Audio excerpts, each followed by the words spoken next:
So last November, I hurt my lower back and, working on a home project. And I had to take some time off from doing squats or certain lower body exercises. I mean, it wasn't fun at all. I mean, call it youth or whatever. But as much as I was stretching and doing rehab, I kept getting this annoying nudge every time I wanted to load heavy on the squat bar.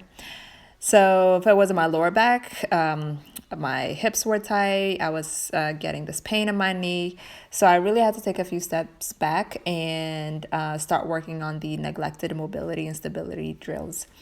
And let me tell you, it's made a huge difference and it's just been a game changer for me.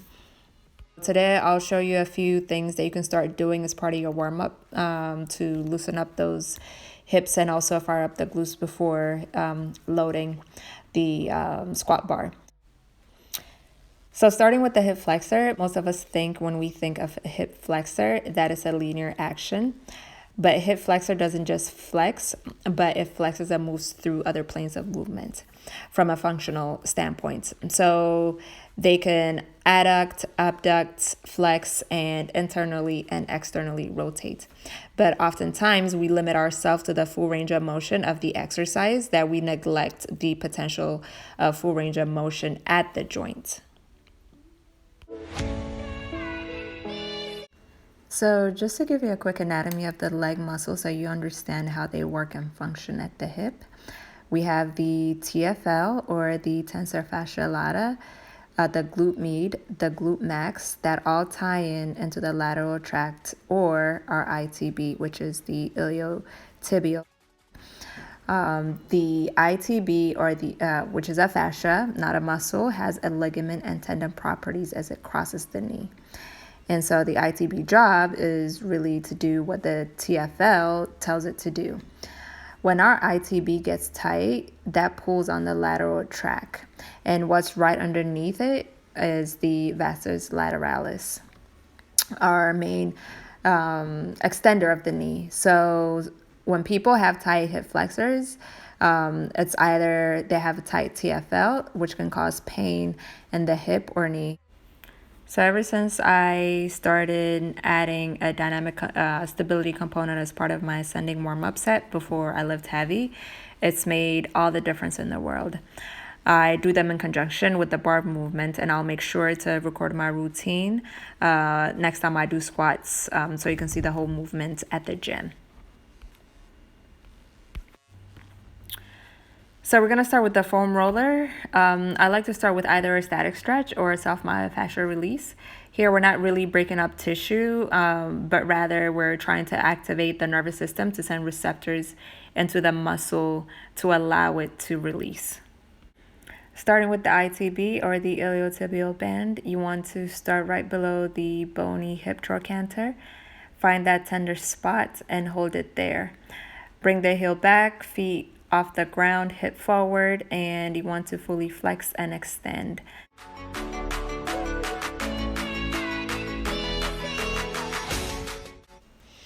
When we do the hip flexor stretch, we want to address the hip flexor in all three planes of motion. Find a place where you can anchor the extended knee so there is no compensation of movement in the pelvis.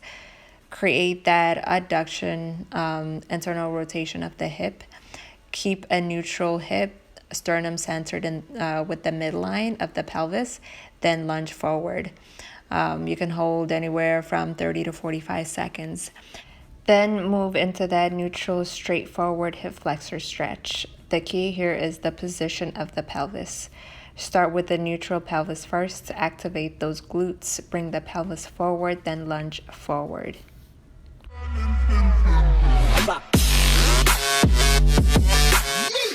Then we'll move into that abduction, external rotation of the hip.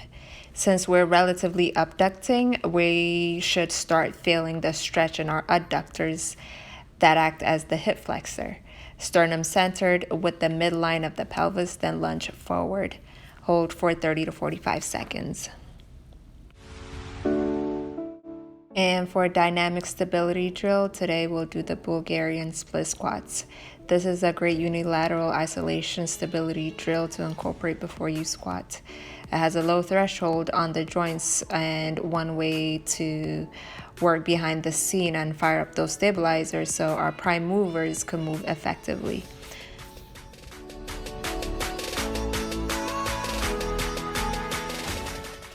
So stand roughly 2 feet in front of a sturdy bench or chair, your feet hip distance apart, your core engaged, shoulders back, and chest and eyes pointing straight ahead. If you're a beginner, you can start with body weight until you get comfortable going through that pattern, but you want to progress to unilaterally loading the hand with the leading leg because we're trying to promote that instability to fire up the glutes to stabilize the pelvis. So also engaging the opposite side of the QL to laterally stabilize the lumbar spine. So we can stabilize the pelvis under the heavier weight when doing barbell squats.